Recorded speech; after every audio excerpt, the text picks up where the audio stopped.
Como você está se preparando para 2019? Sobre isso eu converso com a coach Isolda Risso.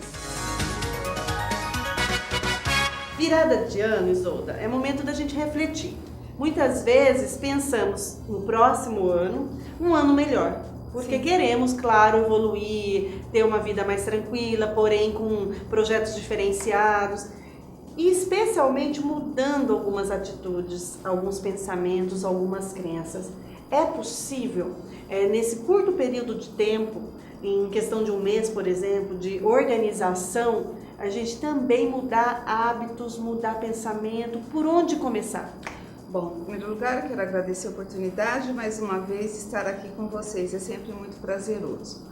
Quando nós falamos em mudança de hábito, é comum as pessoas pensarem, Ana, que muda-se de uma vez só.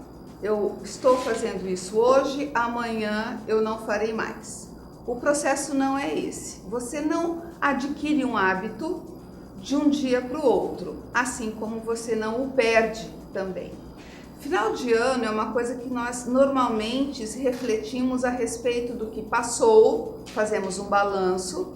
E é importante fazer esse balanço? Eu vejo isso como importante, você fazer um checklist, né, daquilo que foi correto, daquilo que foi bom e daquilo que errou.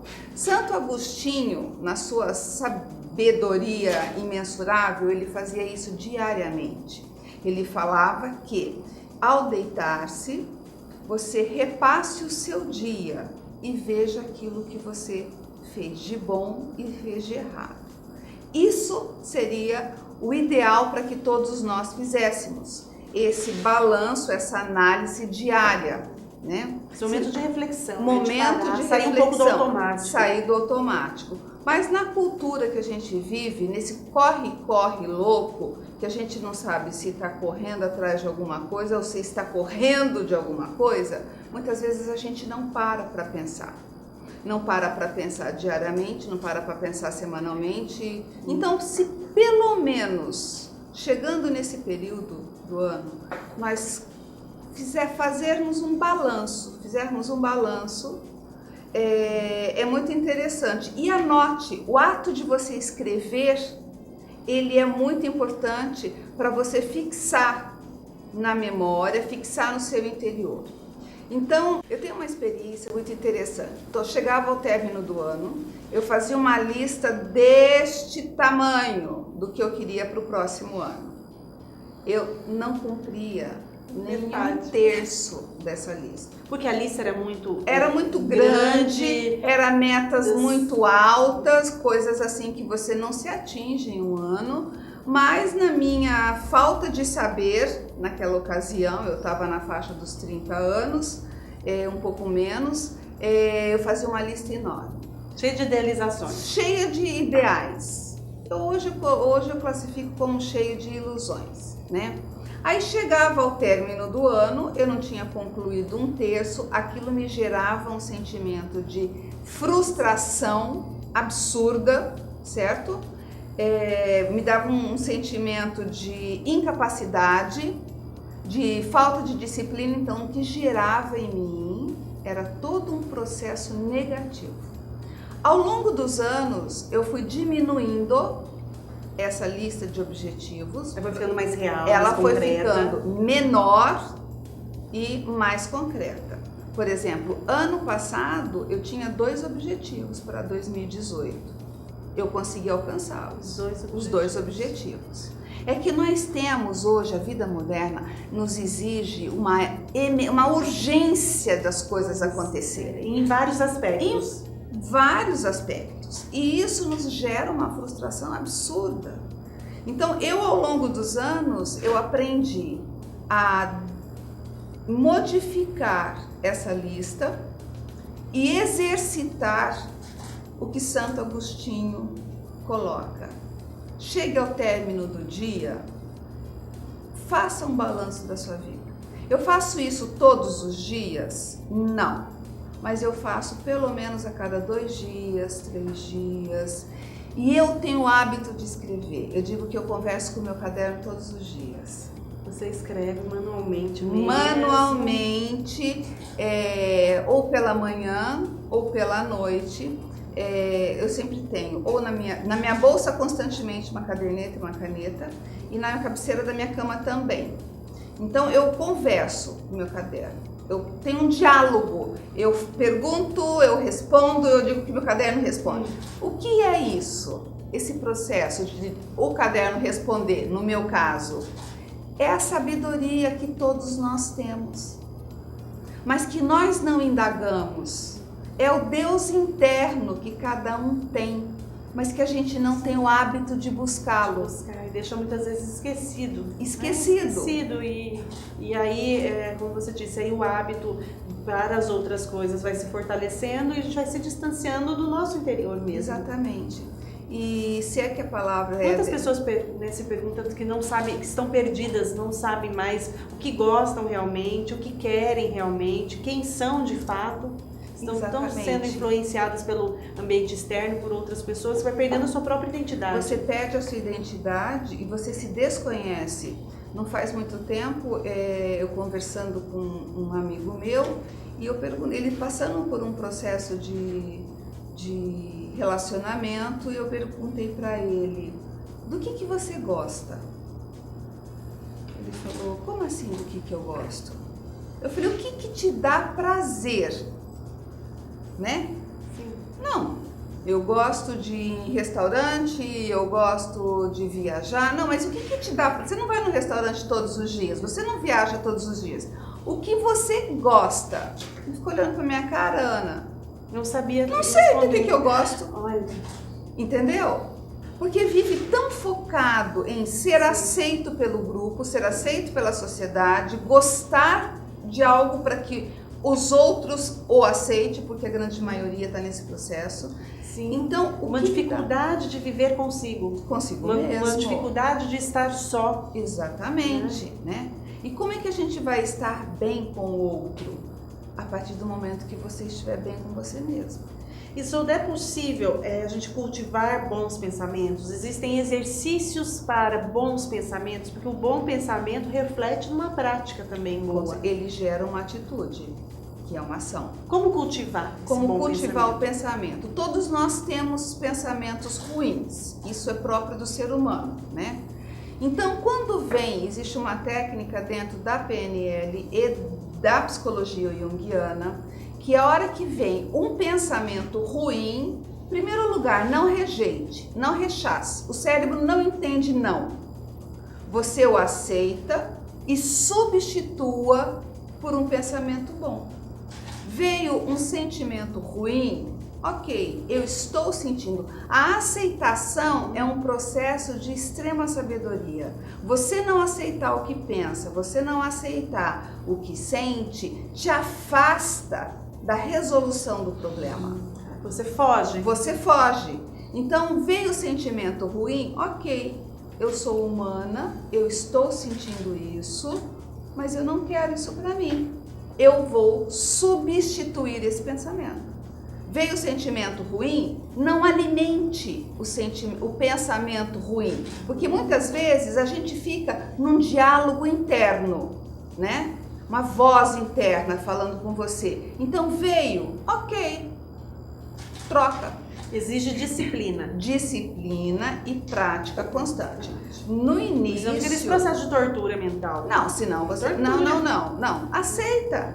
Tem momentos em que você vai conseguir fazer essa substituição de forma rápida. Outros não. Depende do sentimento, depende do trauma que a pessoa passou ou daquilo que significa para a tua vida. O que aconteceu que te tirou do foco, te tirou do chão. E aí como é importante, né, termos repertório interno de vivências muito particulares para que tenhamos esses bons pensamentos relacionados, né, à nossa vida, que dependam só da gente. Né? Um exemplo, eu fico tão preocupada com um problema referente a outra pessoa e vivi tanto em função de outras pessoas que quando eu vou buscar no meu repertório eu já não tenho, quase não consigo achar uma referência.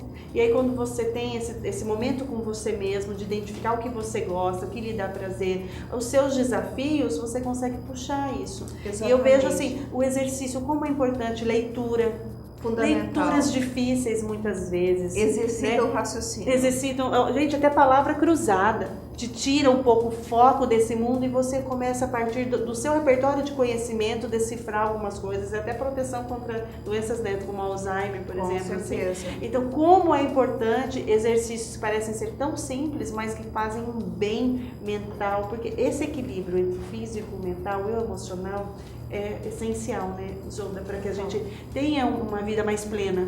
Com certeza. Tem uma outra coisa que eu vejo como muito importante, Ana. Ao longo da vida, você buscar novos prazeres, buscar gostar de coisas diferentes. Eu tenho, por exemplo, no início da nossa vida, com certeza a gente é muito focado na carreira, certo? Você está num processo de crescimento, de sedimentação, isso exige de você muito foco e tal. Com o passar dos anos, é comum que você vá se sedimentando, essa carreira vá tomando mais corpo, você vai tendo mais tranquilidade. Então é hora, se você não tem isso no início da vida, é hora de você começar a buscar outros interesses. Eu digo isso porque eu vivi dentro da minha casa essa situação. Eu tive um pai que foi focado no trabalho do início ao final da vida dele. Ele tinha só um interesse, certo? Que era boi e fazenda, só. Ele gostava de ler, muito, ele lia o jornal todos os dias, e ele gostava de ler livros de biografias. Eu acho até interessante porque eu acho que eu puxei dele. Eu adoro biografia. Eu também adoro biografia. Só que com o passar dos anos, ele chegou aos 95, começou a limitar. Ele já não podia ir tanto para a fazenda, ele já não podia ir tanto para o pasto. Ir para o pasto, fazer aquilo que lhe dava prazer de fato. Ele nunca gostou de viajar, nunca gostou de nada. O negócio dele era isso. Quando ele começou a ter que parar de dirigir, aquilo começou a afetar. Aí a visão dele impediu de ler. E aí a audição também ficou comprometida. Ele não tinha interesse para nada, sabe? Tipo, cultivar uma planta, aprender a mexer com jardinagem. Então eu acho importante, ainda mais hoje, ampliando as possibilidades. Porque hoje nós vivemos mais tempo. Então nós temos que pensar que provavelmente vamos chegar aos 90. Aos 90, com certeza teremos limitações. Por melhor que seja a nossa saúde, haverá limitações. E essas experimentações podem trazer descobertas incríveis, prazeres maravilhosos. Absurdos. Exatamente isso. Então é importante a gente não dedicar a uma única coisa. Descubra dentro de você o que lhe dá prazer e que você possa fazer ao longo da sua vida, independente da sua idade, entendeu? Amplia os horizontes, você cria novos ciclos de amizade, você conhece outras pessoas, você conhece novas ideias, você vai se renovando, se enriquecendo, né, dia a dia. Isolda, quais dicas assim que você, né, como coach, poderia dar pra gente para começar o ano, para 2019, de uma maneira melhor?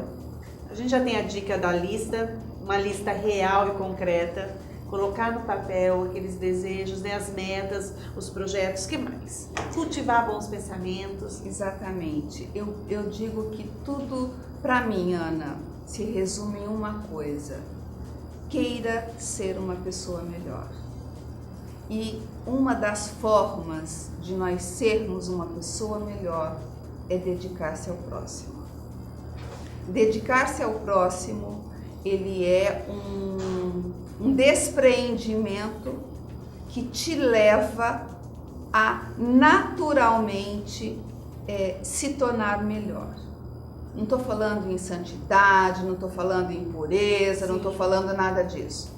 Porque nós vivemos num mundinho tão fechado, muitas vezes eu digo que é um mundo cor-de-rosa, que a partir do momento em que você entra em contato com outras realidades e realidades muito mais difíceis do que a sua, você vê que a sua vida é maravilhosa. Então, vá praticar uma visita para um doente, vá se engajar num projeto social, dedique-se ao próximo. Isso te reconstrói. Então, se você me pede uma pesquisas, dica... né? Pesquisas indicam que esse trabalho solidário, ele ressignifica o ser humano, ele traz, né, saúde, benefícios absurdos, sabe? Então, e não só em uma determinada época, porque muito a gente vê época de Natal, Dia da Criança, Dia das Crianças. Não. Traga isso para o seu cotidiano, sabe? É uma, como é que eu posso dizer, uma dedicação, no momento está me fugindo a palavra, uma doação de você, uma renúncia, exatamente essa palavra, do seu tempo. Renuncie algumas horas da sua semana para dedicar-se ao seu próximo, a construir, a ajudar o seu próximo. Isso, para mim, por experiência, por pesquisa, comprova a sua saúde mental, emocional, física e espiritual. Um mundo melhor a gente só constrói juntos. Com certeza, e começando por si mesmo. Então, procure para 2019 ser melhor.